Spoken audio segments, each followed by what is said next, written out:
You are listening to Reality Time on the Champion Sound, BigUpRadio.com, MC Typhoon and Selector Curious. We are blessed and honored to have an artist whose name is known, world-renowned, world-known, Pato Banton. Pato, thank you so much, man, for taking the time to speak with us here on Reality Time. Big love and big, massive respect, Rasta. I'm just very, very happy to talk to you guys. Big respect. Yeah, man, you don't know, like, your sound right there was like part of the soundtrack of my youth, as me and Kiers were talking about before. Like, your sound drove us as youngsters. Nice, man. So, starting off, man, making sure I get this right, you grew up in Birmingham in the UK, and you started off working with your father's sound system, stepfather's sound system, V-Rocket. What was that? Yeah. How did that experience influence you as a young artist growing up? It was the foundation. I guess, I was only 8 years old when my mom met my stepdad. So, I had a very ordinary childhood up until that point. Then all of a sudden, I'm in a house and all I can see is massive speaker boxes, amplifiers, records. So I really got my musical education at a very young age. And also what was awesome was our house was like the party house for the community. So from the age of 8, 9, my dad said to me, son, you have to be the security for the police. So I at the age of 8, 9, I was opening and closing the door, looking out for police coming to stop the party. I'd listen all night to how my stepdad would select the music, listen to the conversation, listen to how people would get hype at certain points of the night, and how then my dad would play music to just cool it down and get everybody going home. And eventually I learned how to wire up the sound system, how to select music, and then, at 11, 12, I started going on the microphone, for the first time and talking to the people and learning how to really entertain an audience, So my experience with my stepdad's sound system was definitely a necessary foundation to what created Pato Banton. And so, as you sort of developed and grew up and moved on, before your first album, Mad Professor Captures Pato Banton, you did a lot of stuff, like with English Beat. You did what was your single, Pato and Roger Go Talk with English Beat. You also did some stuff on Jam Down, and also, which we got to remember, when I was a youth, I used to listen to Tipper Irie a lot. So you were traveling all over the UK with him. So what were some of the challenges as a young and upcoming artist, in the UK? What kind of challenges did you face back then? Well, firstly, the biggest challenge for me was I lived in a city. I was born in London with Irie, Maxi Priest, Papa Levi, Asher Senator, Smiley Culture. All the top cities really were in London. I was born in London, but I moved to Birmingham, which is a kind of like the second city, but kind of country too. So I moved to that place when I was 8. So there was no real, in London there was a lot of atmosphere of competition. I guess because it's overpopulated, everybody's living on top of each other, In Birmingham it was a lot more spread out, people were more laid back. And, I guess the first challenge for me was to try and step up my game even though I wasn't a part of the happening scene. The second challenge, or maybe even the first challenge, was getting accepted as a reggae artist, even though you were born in England. Oh, right. Because all the reggae was coming from Jamaica. And even us as youth, we were getting inspired by the Jamaican artists until we started to do UK reggae and UK MCs started doing it in their own way, And it was kind of trying to win over the Jamaican audience that, hey, this might not be from Jamaica, but it's legit. Yeah. We have a talent, we have something to offer to this music, and it's something that we've created for ourselves. So those were the first really 2 big hurdles. I guess the next thing for me was to get recognized, So what I used to do really was I used to enter every single talent competition that I ever heard about. And they used to have a Birmingham talent contest. And I won that talent contest for maybe 4 or 5 years straight. And then after winning that, I started going into London and then taking on the MCs in London until eventually Saxon Sound System, which was a top sound system, invited me to come and, chat beside Tipper, Levi, and all the guys. And then me and Tipper Irie actually became partners, MC partners. And we traveled to Europe and the UK and eventually America together. So for me, I always had a competitive spirit, and I was never ever satisfied with where I was at. And I think the combination of those two things really gained me the respect of my peers. Do you think there was one particular tune that you did, or one particular time in which you really felt that, I've arrived and now I'm definitely getting recognized for my talents, as an artist out of the UK? I think within the UK, it was probably a low Tosh brother Toshiba, which was like blew up. It was a very surprise tune because it was a song that I wrote for a friend. It wasn't even one of my own lyrics that I wrote, for the dancehall. I wrote it as a special, like a dub plate for a friend, and it just, everybody started talking about it, and eventually I got like 5 record deal offers for the song. And instead of accepting any of the record deals, I gave it to a local record store owner, Don Christie, who created a label, Jam Down, for local artists. And it became a huge hit for him, So that was like, staying true to where I was living. I think on an international level, working with the English Beat, working with UB40, those 2 projects really launched my career internationally. And you also did work with Sting at a time, right? Yeah, I did 2 songs with Sting, 2 music videos with Sting actually. Yeah. Yeah, 2 duets. So then, making the transition over to, us over here in the States, and when you were with the Revolution, right, or the Reggae Revolution. Yes. And the huge album Never Give In with, the tunes, like I said, it was like the background music, theme music in my youth with, Guan and, Don't Sniff the Coke. What was it like when you exploded out in the States? You know what I mean? Like, what was that transition like? There's an interesting story behind Never Give In. Because what was happening, after I did those songs with the English Beat and UB40, I guess I became kind of like, to a certain level, I was in one half of the world commercial, and in the UK and Europe, I was totally dancehall. I was still on the sound system.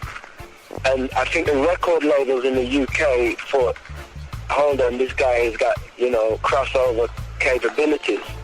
So every record label I signed with, they were all trying to get me to do pop lyrics or funny lyrics.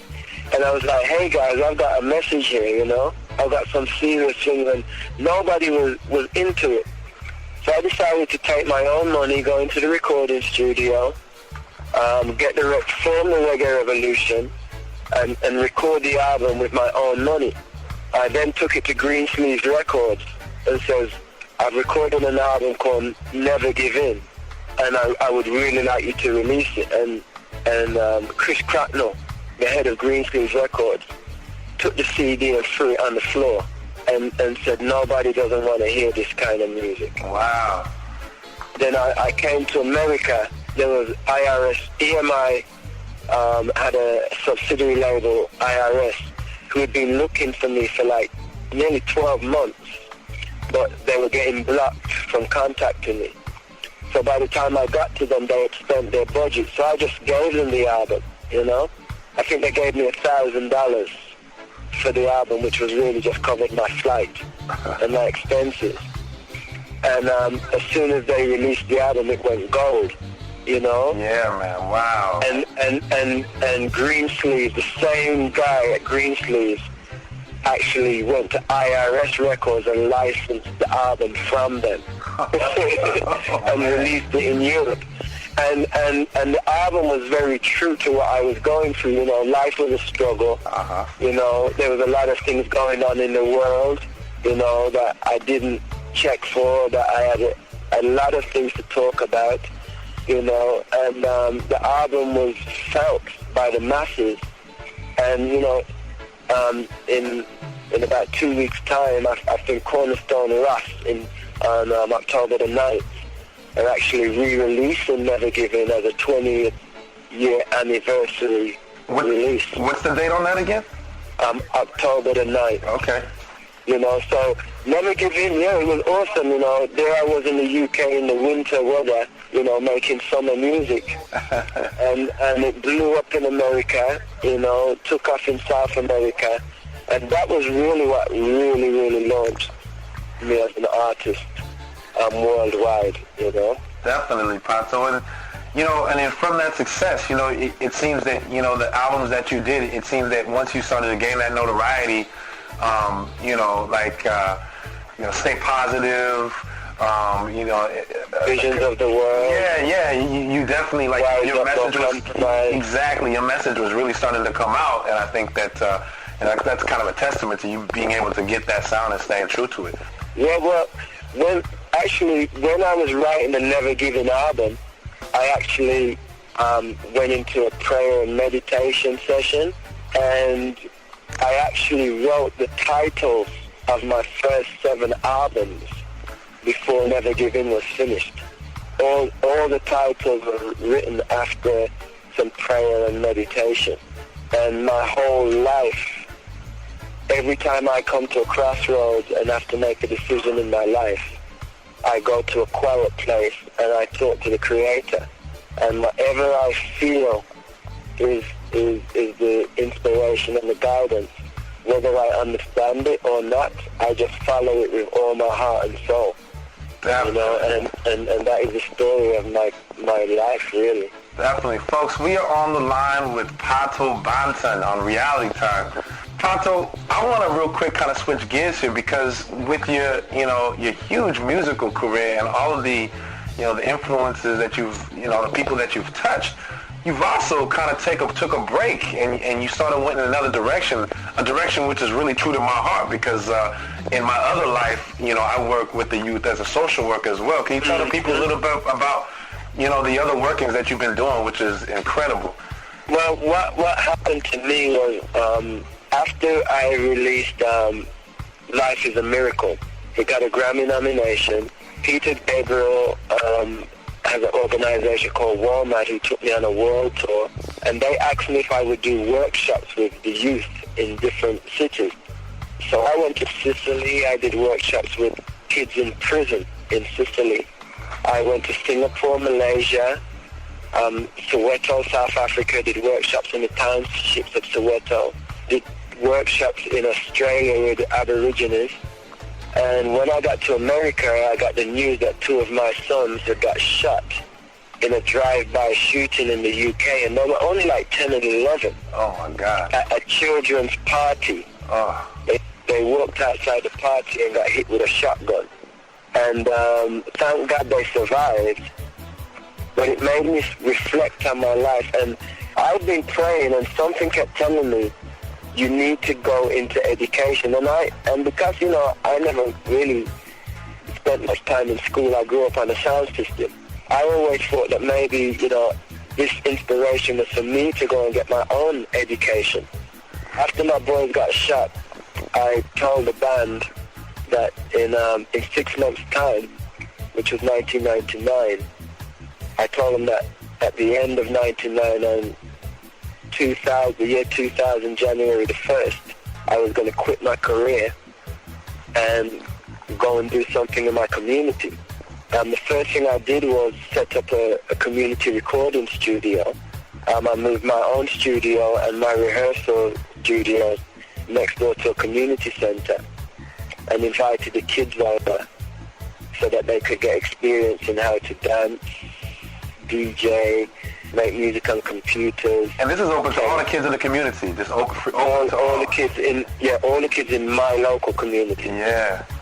Then what happened was the local college, which was opposite the studios, invited me to set up a music department in the college. I had a team of 5 people that were working for me. I told the college that I would move my studios, because at that time I had a #1 in the UK too. So I was a well-known celebrity. Right. I told the college I would definitely move into the college, but they would have to employ my team, and they would have to dedicate one of the classrooms in the music department to the kids on the street. The college agreed, while they were spending the money renovating one whole floor of the college dedicated to a Pato Banton music department. Me and my team took teacher training lessons. So here comes the education. Yeah. I did level 1 and level 2 teacher training. I also went and did a counseling skills course. While all of that was going on, I was invited to a community organization committee. I ended up becoming the chairperson for 16 community centers, and ended up putting recordings, got money from the government to put 16 recording studios into 16 community centers across the city. Then all the youths that were doing good at the community centers were then invited to the community classroom that was set up at the college, and all the kids that did good in the community classroom were then allowed to enroll onto any level 1 or level 2 course across the college. After that was set up, I then set up my own organization. When I became head of the music department, I set up my own organization called Music Links, which was connected to 4 colleges, 8 schools, gang leaders, homeless kids, kids in care, and another maybe 10 centers with kids with learning disabilities. Right. Wow. All of this was under the banner of music. We created an album and a DVD called Stop the Guns, where different gangs all got together to create music and videos. And then within 3 years, we branched out and started working in about 5 different cities. So I was actually working full-time in 3 different companies. That's incredible. And doing 2 full-time jobs. Pato, there are so many artists and people, out here in the States, we're plagued with violence, especially I live in Oakland, California, in our cities of Richmond and San Francisco and the South Bay. Plagued with gun violence right now. All of the youth I work with, a lot of them are affected by the gun violence. And a lot of the problem is people are just talking, and there's no action. And somebody like you who has dedicated so much of your time to create, and that's all it really takes is just in what you're doing right there, and getting other people involved. It's incredible. Yeah, because you can't tackle gun crime by sitting down talking about it or pointing your finger at the people who are shooting. You want to tackle a man with a gun in his hand, you need to become his friend. You need to get into his circle and gain his trust, so that when you're ready to talk, he's willing to listen. Because a lot of these kids in gangs, the gang is their family, and the gun is their protector, and their income is based on doing things that are not really socially acceptable. And sometimes they make a good income. So if you're going to try and take them away from what they know and love, you better come with something that really gains their respect and interest, Provide options. And give them a really qualified option, and gang members ain't stupid. They know the pros and cons of what they're doing. They know that, their life is short if they carry on, or they're going to end up in jail. But when you are trapped within a system that you are accustomed to, it's very, very hard for you to pull yourself away from that. And you cannot criticize somebody who's in a gang until you know what his life circumstances are that has created his situation. And you can only do that by becoming a part of their life, a part of their system. So most people, whether they're attorneys, doctors, nurses, gangbangers, most people love music, whether it's to play music, rap to music, sing to music, listen to music, dance to music. And it's a common denominator. And if you can approach people with that, that was what I used anyway. You know, there are other tools that different people use, but for me as a musician, I use what God gave me. And thank God, you know, I was able to communicate with a lot of young people and get them enticed. And what was also awesome is that when you get into the psyche of one person who's involved in that culture and they are excited or, you know, interested, it passes on. Yeah, spreads. Sometimes you don't have to meet, you know, everybody. You only have to meet a couple who will then pass it on and say, hey guys, come and check this out. The next thing you know, you're sitting down in a room with 5 guys who are packing, you know, but they're not in that frame of mind. And the next thing you know, they're not packing anymore, and they're saying to you, bro, you know, I've done this, I'm not feeling it anymore, you know, give me some advice on what I can do, you know, or what can you do to help me step out of this? Pato Banton, that's incredible. Once again, I'm kind of like speechless here in the way that you have addressed this issue in your community. And I can only hope, you know, I mean, it doesn't take somebody with your status and your stature to do this, but the fact that somebody at your level would be able to come back and bring that back to the community is just incredible. It's phenomenal. So, you know, we got to take some of that, of what you're saying, and implement it over here in the States, because it's definitely a need, and we need other folks that are able to step up like yourself to be able to do that. So that's incredible stuff right there.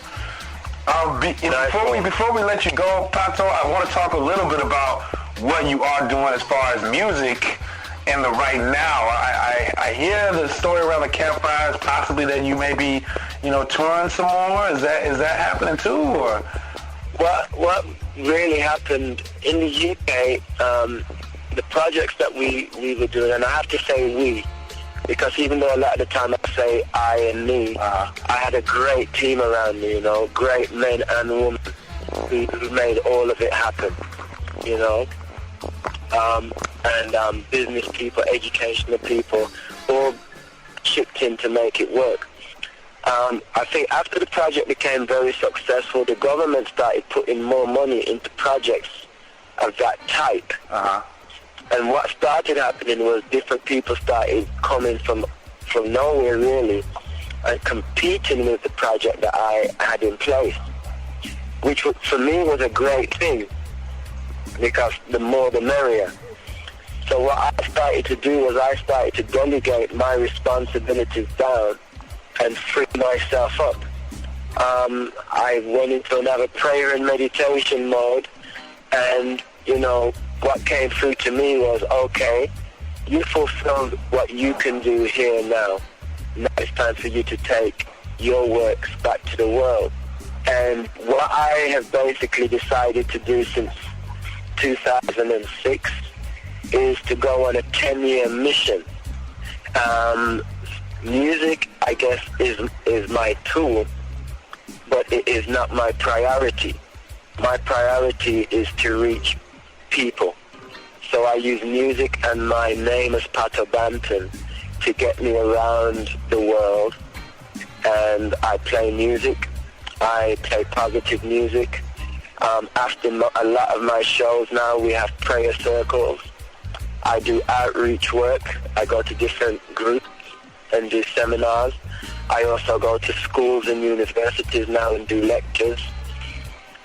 So really, you know, for me, I'm on a mission of service. Can we expect you coming out towards the States and touring anytime soon, Pato Banton? Yes, I'm going to be at Pier 21, I believe, this weekend. All right, there you go. Pier 23. Pier 23, San Francisco. Yeah. All right. And I'm going to be traveling the USA for the next 9 years. I'm recording a brand new album right now, and Cornerstone Ross in Southern California, Never Give In is going to be the first release of my entire catalog that they want to re-release. So definitely my presence is going to be heavily felt in America, God willing. and I'm definitely going to be doing a lot of touring and a lot of recording. Well, Pato, we definitely will be keeping up with you here, man. I will probably even make my way out to Pier 23 to kind of try to catch up with you when you're out there. Nice. Yeah, man. Well, I really, really appreciate you taking the time to speak with us here, man, and wish you all much continued success. And, you know, you are definitely an inspiration to us all, Pato Banton. And I want to say big respect to you for what you're doing in the community and for the youth, you know what I mean? Yeah. And, you know, it's just good when you can find other people who have the same passion, you know? Like you say, a lot of people talk the talk, but they're not ready to walk the walk. And when you can link up with other people who are willing to walk the walk, and you know, like I say, tick the squares, you know, and approach it not just from a community level, but you have to approach it from a conscious spiritual level. Definitely. You approach it from a community level. You approach it from a business level. You approach it from an academic level. And even if you can't do that by yourself, you pull in the people with those skills who are willing to work in a united effort for a cause that they think is worthy of their time and sacrifice, you know? Absolutely. And to me, that is the most important thing we can do as people is to work towards bettering the people within our local community first, before we then go and branch out to the wider community. Yes, sir. Folks, you heard it right here. This is Pato Banton on Reality Time. Pato, thank you, man, and we will definitely be linking up with you in the near future, huh? I should love my brother. All right, thanks. You are watching Scratch TV channel on YouTube.com.